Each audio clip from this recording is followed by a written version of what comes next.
네, 우리 여성분들은 고생 많으셨죠? 예, 또 크게 하셔야지 남자분들이 하시죠. 예, 고생 많으셨습니다. 예, 저는 밀양을 지켰습니다. 예, 새벽을 깨우고.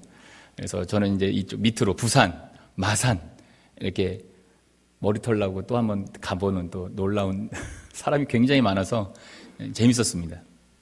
여러분들도 고생하셨는데 서로 위로해 주십시오. 고생했다고. 예. 예.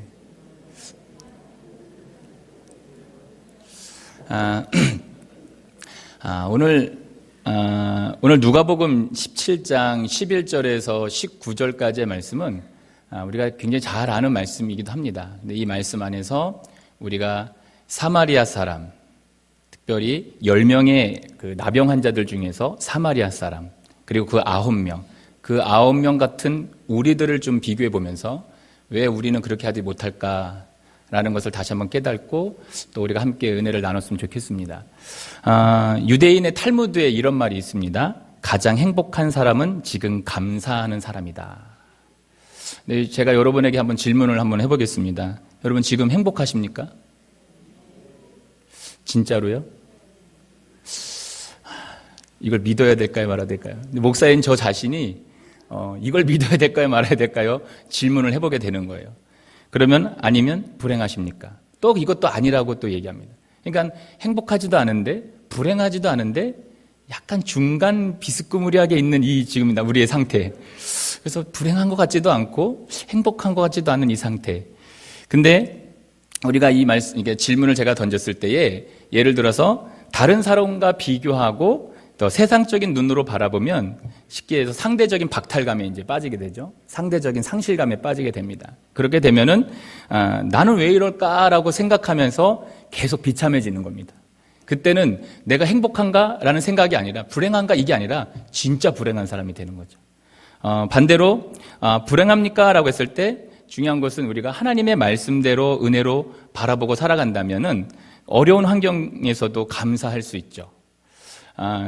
그래서 우리가 오늘 이 말씀을 통해서 다시 한번 이 감사가 무엇인지를 어떤 상황 가운데서도 감사를 해야 될지를 한번 생각해보는 그런 시간이 되었으면 좋겠습니다. 어떤 한 구두 수선공이 있었습니다. 구두 수선공이 하는 일이 이제 가죽을 이제 수제로 만들다 보면은 이제 송곳으로 이제 구멍을 뚫고 거기다가 이제 실을 잘 해서 구두를 이쁘게 만드는데 이제 요즘에는 이제 공업용 미싱도 있어서 구두를 그렇게 하지만 진짜 장인들은 이렇게 송곳으로 구멍을 뚫어서 만들잖아요. 저기 우리 구조현 지사님이 고개를 끄덕끄덕 하시는데, 예, 아주 잘 하시는 분들이죠. 근데, 한단 말이죠. 근데 이제 그거를 이제 좀 쉬려고 그 송곳을 이제 선반 위에다 올려놨어요. 근데, 선반 위에 올려놓고 이제 나가서 이제 쉬고 있는데, 선반에서 있었던 그 송곳이 때로록 굴러가지고, 마침 또 그 밑에서 놀고 있던 그 사람의 아들의 눈에 그 송곳이 찔리게 된 겁니다. 얼마나 마음이 아팠겠습니까? 근데 우리가 잘 아시다시피 한쪽 눈을 다치면 시간이 지나면 한쪽 눈까지도 이렇게 같이 시력을 잃어갑니다. 그래서 시력을 이제 두 눈을 다 잃게 된 거죠. 쉽게 얘기해서 우리가 말하는 맹인이 되었습니다. 근데 이제 제가 말하고 있는 이 예화의 시기가 언제냐면 1800년대입니다. 그러니까 1820년 때에는 뭐가 있겠어요? 맹인이 무엇을 읽겠습니까? 나무에다가 글을 그려서 그것을 이제 손으로 만져서 이제 습득하는 그 정도였는데, 그런데 이제 이 사람이 이제 자기처럼 눈이 보이지 않는 이 맹인들에게 어떻게 하면 책을 읽을 수 있게 해줄 수 있을까? 좋은 방법이 뭐가 있을까? 생각하게 된 겁니다. 생각하다가 여러 가지 방법을 연구하다가 이 사람이 무엇을 생각했냐면 종이에다가 송곳으로 뚫어가지고 그 글을 이제 기호를 새겨서 이제 쉽게 얘기해서 우리가 알고 있는 점자책을 만든 겁니다. 그래서 이 사람의 이름이 뭐냐면 루이스 브레일이라고 하는 사람이에요. 이제 사진을 보게 되면 지금 이렇게 사진이 없어요. 이렇게 흉상이 있는데 얘는 미국 사람입니다. 1908년도에 태어나서 1957년도에 죽게 되는데 52년도에 이제 죽게 되는데 이 사람이 그 구두 수선공의 아들이죠. 루이스 브레이라고 이 사람이 그 송곳으로 이제 찔러가지고 이제 점자책을 만든 겁니다. 우리가 요즘에 쓰는 점자책은 다음 사진이죠. 이런 거. 이 점자책을 만든 거예요. 그래서 우리가 이제 이렇게 이제 이야기할 수 있습니다. 어떤 사람들은 이제 루이스 브레일 같은 사람은 다른 사람, 내가 그 사람을 볼 때에, 다른 사람이 그 사람을 볼 때에는 굉장히 불행한 사람이죠. 말도 못할 불행한 사람입니다. 또 두 시력을 갖고 태어났는데 불의의 사고로 한쪽 눈을 잃어버리고 시간이 지나서 두 쪽 다 잃어버린 사람이죠. 그러니까 굉장히 불행한 사람인데 이 사람은 그 불행을 어떻게 바꿨냐면 점자책이라는 것을 만들어서 나 위에 다른 사람에게도 희망을 주는 사람으로 만들었다는 겁니다. 그러니까 우리 삶 속에도 나를 이제 우리가 예를 들어서 생각해 보면 우리 삶 속에도 송곳 같은 그런 것들이 있잖아요. 그러니까 만약에 예를 들어 송곳이 우리 눈에 떨어지게 될 때에 많은 사람들이 뭐라고 얘기합니까? 하나님 왜 이런 고통을 왜 하필이면 저에게 주십니까? 왜 그 많은 사람들 중에 나를 왜 이렇게 힘들게 하십니까? 이렇게 막 하나님 앞에 원망하고 불평하는 사람들이 있는가 반면에 어떤 사람들은 하나님 지금 나를 다치게 한 이 송곳 어떻게 하면은 이것을 사용해서 영광을 돌릴 수 있습니까?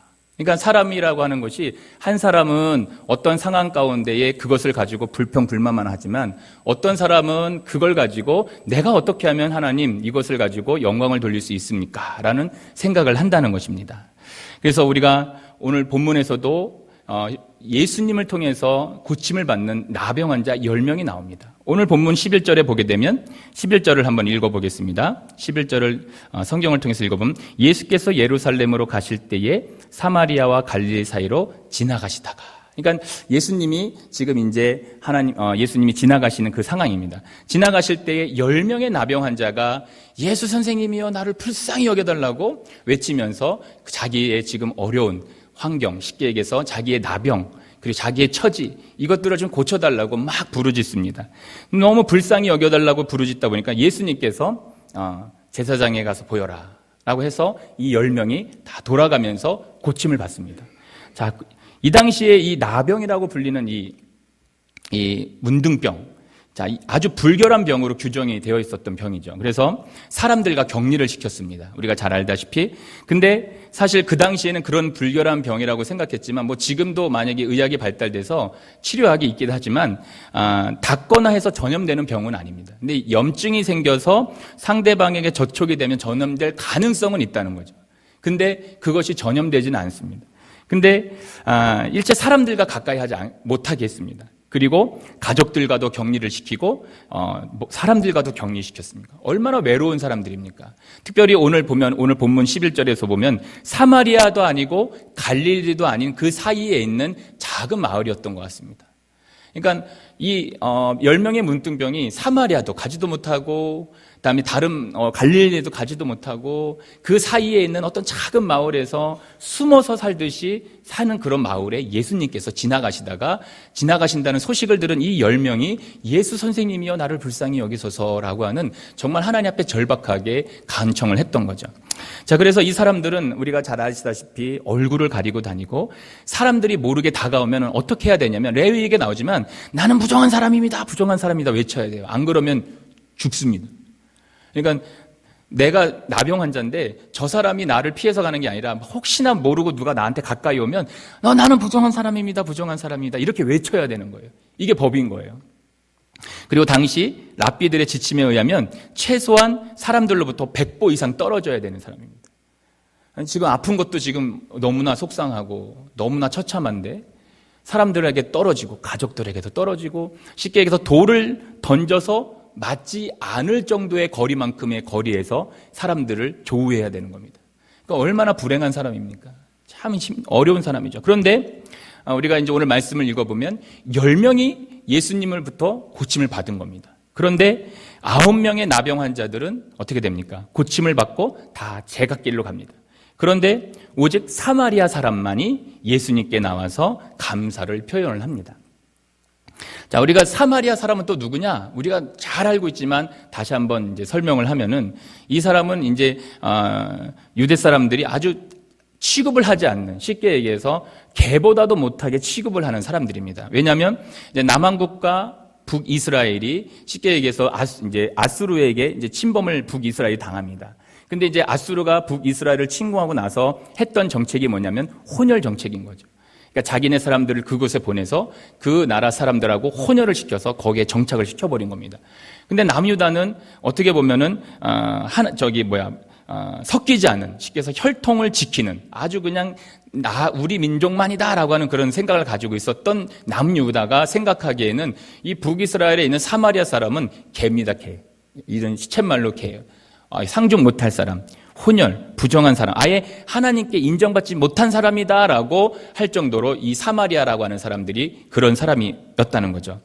근데 정말 감사해야 될 그 9사람이 하나님 앞에 나오지 못했다. 쉽게 얘기해서 어떤 주석에 보니까 한 명인 사람은 사마리아 사람인데 9명은 유대 사람이다 라는 말이 있습니다. 그렇다고 따진다면은 이 9명이 나와서 하나님 앞에 감사를 해야 되는 게 맞는데 이 9명은 나오지도 않고 다 제갓길로 가고 한 명인 사마리아 사람, 취급도 하지 않고 개 취급하는 그 사람이 예수님께 나와서 영광을 돌리고 감사의 표현을 했다는 것입니다. 그래서 오늘 말씀을 통해서 깨닫는 것이 있습니다. 그게 뭐냐면 은혜의 진정으로 감사하는 사람들이 굉장히 적다라는 겁니다. 17절 말씀을 한번 우리가 읽어보겠습니다. 17절 말씀을 읽어보겠습니다. 시작. 예수께서 대답하여 이르시되 10사람이 다 깨끗함을 받지 아니하였느냐? 그 9은 어디 있느냐? 예수님이 정말 제사장한테 가서 보이라 해서 10명을 보냈습니다. 제가 곰곰이 묵상해 보니까 보낼 때에는 다 문둥병으로 다 가리고 가는 거였습니다. 근데 가다가 보니까 깨끗하게 치유를 받은 거예요. 그래서 그 9명은 깨끗하네 하고 다 제갓길로 갔고 한 명만 딱 보니까 깨끗하고 너무 깨끗하니까 예수님께로 돌아온 겁니다. 그러니까 은혜를 받았음에도 불구하고 하나님 앞에 진정으로 감사한 사람들이 참 적다라는 것을 다시 한번 깨닫습니다. 왜 감사를 고백하는 사람들이 적을까?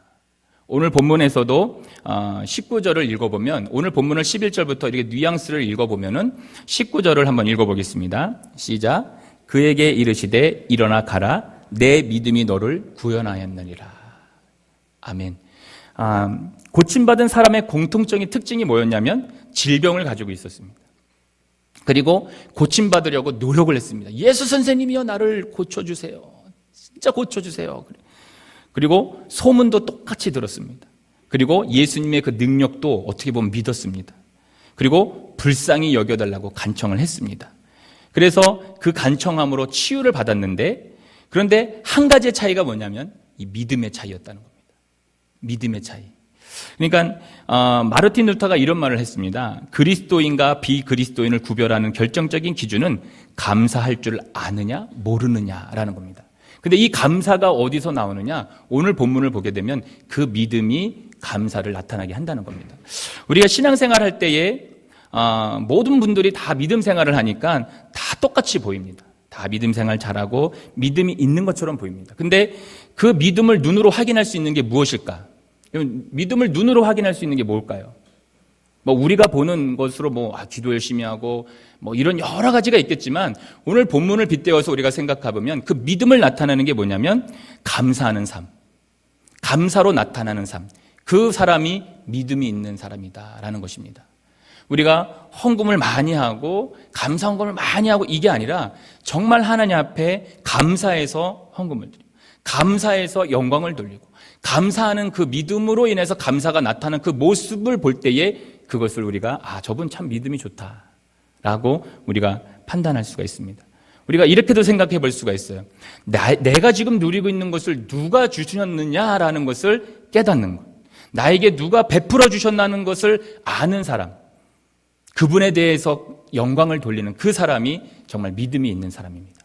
지금 우리가 살고 있는 모든 것들을 누가 베풀어 주셨습니까? 여러분, 저도 이제 옛날 얘기 잠깐 하면 정말 죽을 뻔할 수밖에 없던 그런 사람이었죠. 류마티스 관절염이 급성으로 와가지고 초등학교 3학년 때 병원에서 죽냐 사느냐 막 토하니까 배를 갈라야 된다는 거예요. 모르겠다, 이건 갈라야 된다. 그래가지고 정말 죽었다가 살아난. 우리 아내는 제가 얼마나 아픈지는 모르지만 요건 알지만 정말 제가 그때 정말 고생했거든요. 여러분, 이 코에다 호수를 꽂고 한두 달 산다는 건 쉽지 않습니다. 근데 우리가 정말 나에게 그 은혜를 베풀어 주신 분이 누구신지를 깨달으면 그분한테 감사할 수 있는 겁니다. 내가 살아가는 것, 내가 지금 여기 와서 예배드리는 것, 이거 모든 것이 하나님의 은혜인데 그 베풀어신 은혜를 잊으면 절대 우리는 감사할 수 없습니다. 근데 대부분의 그 신자들이 하나님 앞에 감사를 하지 못해요. 왜 못할까? 왜 감사하지 못할까 생각을 해보면 하나님께 은혜를 받지 못해서가 아니라는 것을 우리가 깨닫습니다. 하나님 앞에 너무 많은 은혜를 받았습니다. 은혜를 받았는데 그 은혜를 가볍게 여긴 결과가 이겁니다. 생각해보면 10사람의 나병 환자가 주님께 고쳐달라고 얼마나 부르짖을 때 마음이 어떻겠습니까? 예를 들어서 온갖 다짐과 서원을 다 했을 겁니다. 요번만 고쳐주시면, 나한테 좀 고쳐만 주시면 하나님 내가 이렇게 하겠습니다. 혹 저렇게 하겠습니다. 여러분들 그런 적 없으십니까? 하나님 요번만 나만 도와주시면, 하나님 나 이렇게만 해주시면 내가 하나님 앞에 모든 거 영광 돌리겠다. 그런데 지금 어떻습니까, 여러분? 은혜를 못 받아서 영광을 돌리고 감사를 못 돌리는 게 아닙니다. 받지 못해서 영광을 돌리지 못하는 게 아니라는 겁니다. 살려만 주시면, 이 문제만 해결해 주시면 주님을 위해서 살겠습니다. 그런데 그런 다짐을 했지만, 그 소원이 이루어졌지만, 그 문제가 해결됐지만 지금 우리의 모습은 어떻습니까? 여러분, 곰곰이 여러분을 한번 뒤돌아보십시오. 받은 은혜가 없는 게 아니라 받은 은혜가 너무 많은데 그 은혜를 경솔하게 여기고 소홀하게 여겼다는 겁니다. 그래서 우리가 은혜를 구할 때는, 긍휼을 구할 때 열심을 냈습니다. 정말 열심을 냈습니다. 이 열매를 증거하고 하나님께 영광을 돌리겠습니다 라고 고백할 정도로 하나님 앞에 은혜를 구했습니다. 그런데 시간이 지나면서 잊었다는 겁니다. 이 말씀이 호세아 13장 5절에서 6절 보면 하나님께서 정확하게 찝어서 얘기해 주신 말씀이 있습니다. 우리 함께 한번 읽어보겠습니다. 호세아 13장 5절에서 6절 시작. 내가 광야 마른 땅에서 너를 알았거늘 그들이 먹여준 대로 배가 불렀고 배가 부르니 그들의 마음이 교만하여 이로 말미암아 나를 잊었느니라. 할렐루야. 이 말씀이 딱 맞아요. 그러니까 내가 힘들 때는 하나님 정말 한 번만 나 좀 구해주십시오. 살려주시면 내가 하나님 앞에 다 영광 돌리겠습니다. 내가 있는 거 10에 20조도 하고요. 다 드리겠습니다. 그랬는데 이 호세아 말씀에 의하면 하나님께서 다 베풀어 주셨어요. 그런데도 배가 부르니까, 그러니까 쉽게 얘기해서 평안이 찾아오니까 그냥 잊어버린 겁니다. 이게 무슨 뜻인가 다시 한번 설명하면 그겁니다. 하나님께서 이스라엘 백성들을 출애굽을 시키셨습니다. 출애굽을 시키실 때에 이스라엘 백성들이 한 건 아무것도 없습니다. 하나님께서 그 백성을 사랑하셔서 모세라가 하는 한 영도자를 세워 그들을 이끌어내셨다는 거죠. 그래서 하나님께서 광야에서 어떤 보살핌을 주십니까? 광야에서 태양이 비칠 때에 구름 기둥으로 그들을 시원하게 해주시고, 저녁에 너무나 춥고 힘들면 또 불기둥으로 그들을 따뜻하게, 그리고 외부에 있는 그런 동물들이나 정갈들이나 뱀으로부터 보호해 주셨습니다. 그리고 그들이 40년 동안 농사도 짓지 않았습니다. 하나님께서 만나를 통해서 그들을 먹여주셨습니다. 위험에서도, 원수의 위험에서도 다 지켜주셨습니다. 그리고 가나안에 들어갈 때, 그 땅을 정복할 때에도 하나님께서 그들이 잘 살 수 있도록 그들을 도우셨고 그들을 인도하셨습니다. 그런데 그 백성들이 가나안 땅에 들어가서 평안해지자 어떤 삶을 살았냐면 이 절박함이 없어진 겁니다. 절박함이 없어지고 쉽게 얘기해서 배가 부르기 시작하니까 하나님을 잊었다는 겁니다. 여러분, 우리 한번 생각을 해보겠습니다. 예전에 과거에 정말 어려울 때 여러분 하나님 앞에 어느 정도로 기도하셨습니까? 새벽이요? 제가 군대 있을 때 지난번에 그런 말씀 드렸죠. 승진 기간만 되면 사람들이 다 몰려옵니다. 교회 가면 승진 때만 되면은 그 이제 승진의 대기자에 있는 그 안에 신자들이 확 옵니다. 그래서 한 달 정도를 막 집중적으로 기도를 해요. 그리고 나서 승진이 딱 발표나고 끝나면 아무도 안 옵니다. 너무 간사하죠? 근데 이게 아니라 정말로 오늘 이 호세아 말씀을 통해서 하나님께서는 우리를 위해서 이렇게까지 했는데, 내가 너희들에게 먹여주고 배부르게 했는데 너희가 잊었다라는 겁니다. 혹시 여러분들 지금 내가 나의 삶을 뒤돌아보면서 하나님을 잊고 있지는 않은가 한번 생각해 보십시오.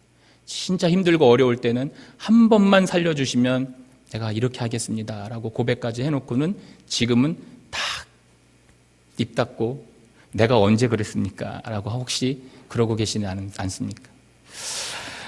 그래서 우리가 절박하고 괴로울 때는 하나님께 부르짖었죠. 잘 살게 되고 평안하니까 하나님을 잊었다는 겁니다. 삶이 부유해지면 부유해질수록 하나님께 보다 감사해야 되는 것이 맞는데 우리의 삶을 보면은 정반대의 삶을 살고 있다는 겁니다. 그래서 오늘 이 고침받은 이 사마리아 사람과 9명의 사람의 그 나병 환자들의 차이가 뭐냐? 호세아 말씀처럼 하나님의 은혜를 잊었던 9명, 그렇지 않았던 사마리아 사람. 여러분, 거기에 대입해서 나는 지금 어느 쪽입니까? 지금 나는 어느 쪽입니까, 여러분? 내가 신앙생활을 하고 있으면서 지금 나는 어느 쪽에 있습니까?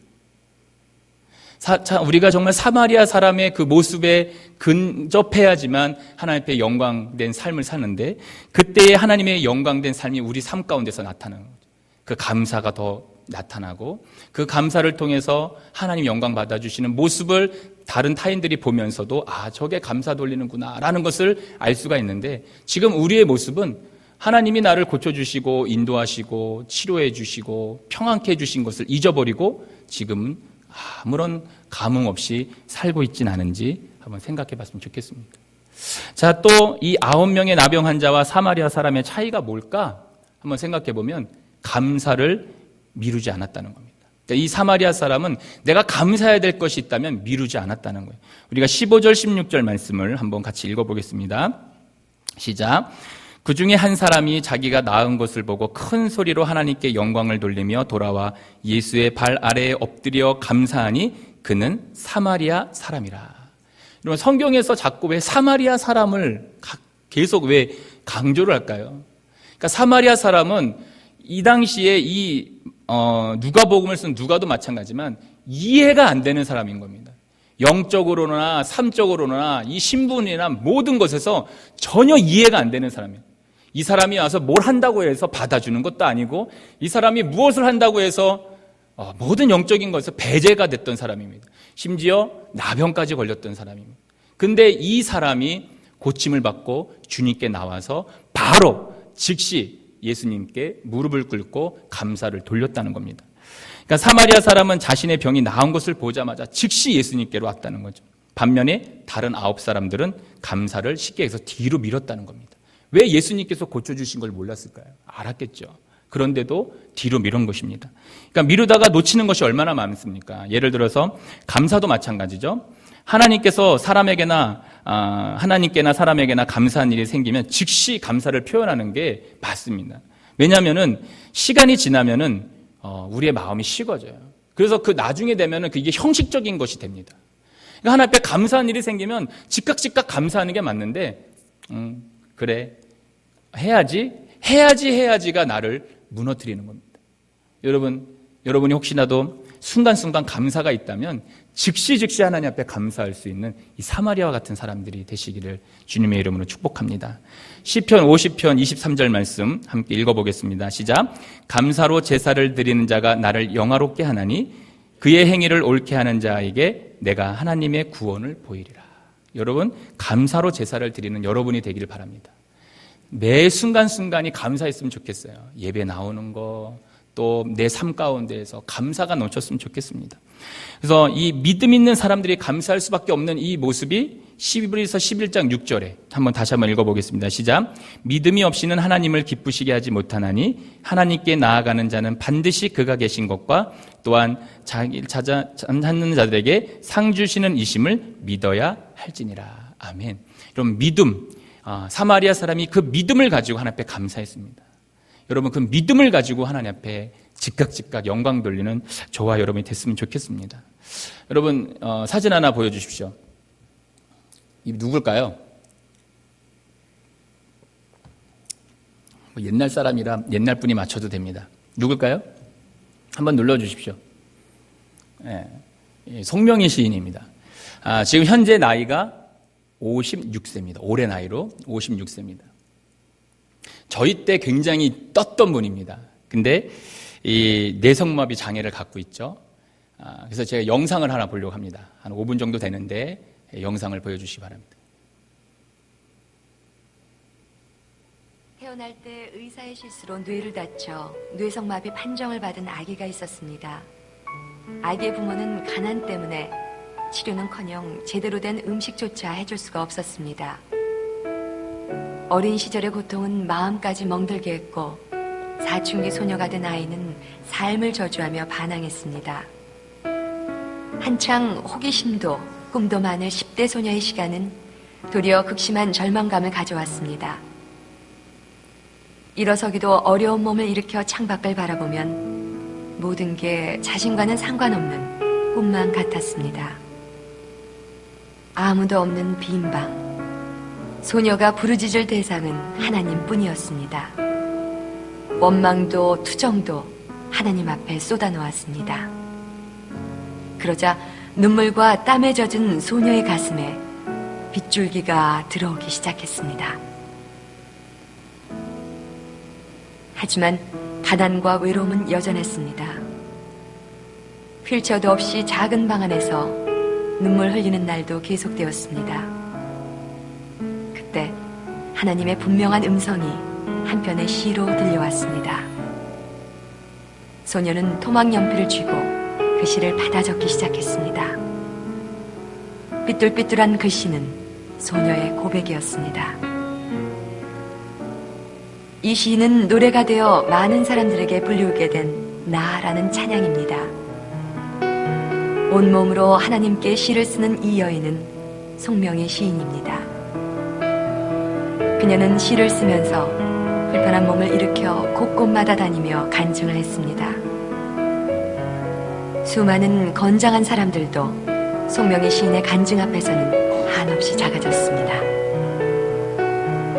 한 번은 세상에 알려지게 된 송명의 시인에게 미국에서 치료를 받게 해주겠다는 후원자가 나섰습니다. 하지만 그녀는 작은 몸을 뒤척이며 조용히 말했습니다. 주님이 만들어 놓으신 이대로 그냥 살겠어요. 난 이대로가 좋아요. 펜 하나 제대로 쥐기 어려운 몸으로 공평하신 하나님을 노래하는 시인 송명의 시인은 가는 곳마다 지금도 이렇게 고백하고 있습니다.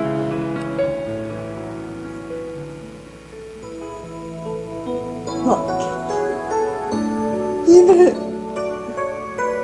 손을 가해라 하는 게 그날 모든 것이 다 믿고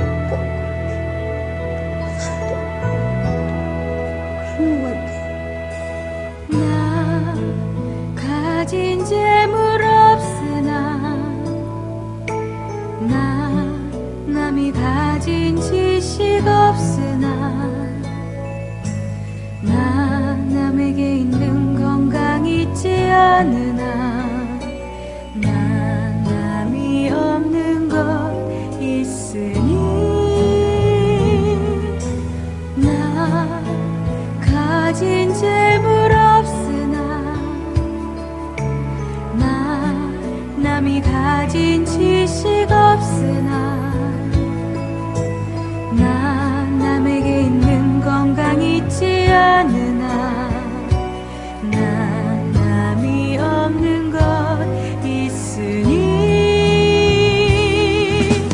나 남이 못 본 것을 보았고 나 남이 듣지 못한 음성 들었고 나 남이 받지 못한 사랑 받았고 나 남이 모르는 것 깨달았네.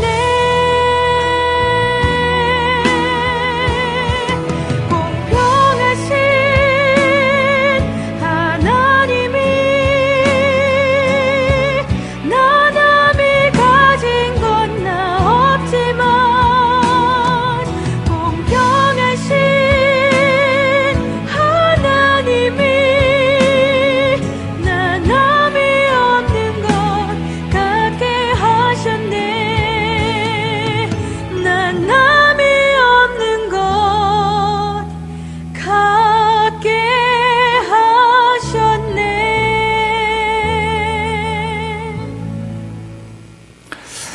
우리 송명희 시인 우리가 잘 아시는 우리가 찬양 그리고 시 많이 우리가 접했습니다. 아까도 잠깐 영상에서 소개했지만 태어날 때에 의사가 실수로 손해를 건드립니다. 집게로 이제 빼내면서 아마 손해를 건드려서 이제 손상이 돼서 이제 완전히 이제 지체장애가 된 거죠.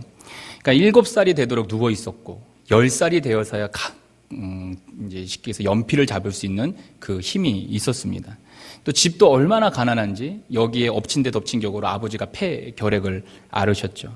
그래서 원망을 굉장히 많이 했다고 합니다. 원망을 너무 많이 해서 정말 왜 태어나서 이런 저주받은 이제 몸으로 나를 태어나게 했느냐고 하나님께 원망을 굉장히 많이 했답니다. 그래서 17살 되던 해에 이런 생각을 했대요. 내가 하나님을 만나서 한번 따져보자. 만약에 내가 목숨 걸고 기도해서 따져서 응답이 없으면 나는 그냥 이대로 죽겠다. 이런 식으로 하나님 앞에 매달려 기도했다고 합니다.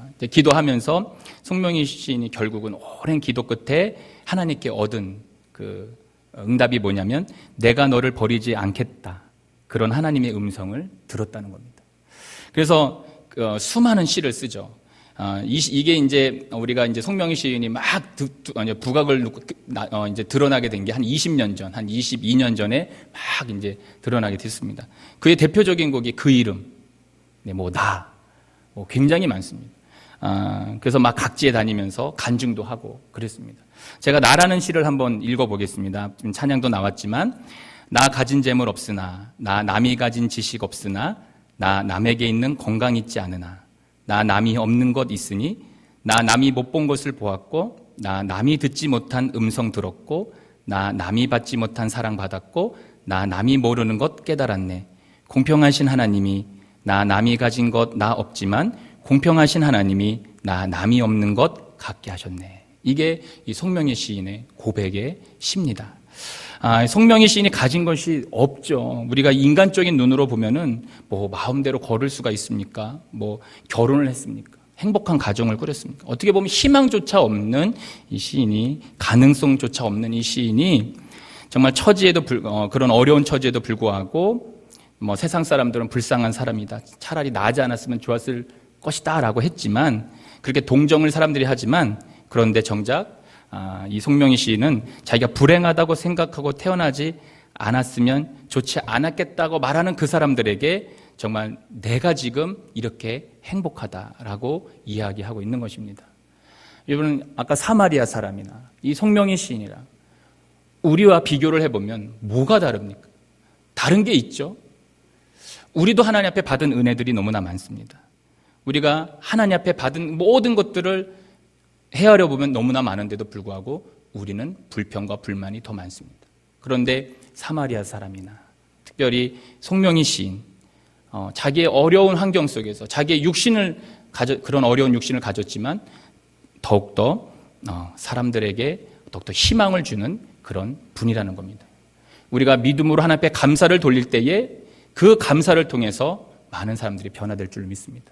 우리가 이제 새로운 이제 구정이 지나서 새해가 됐는데 하나님 앞에 우리가 이런 감사로 믿음의 감사를 통해서 하나님 앞에 영광을 돌릴 수 있는 저희가 되었으면 좋겠습니다. 할렐루야. 기도하겠습니다.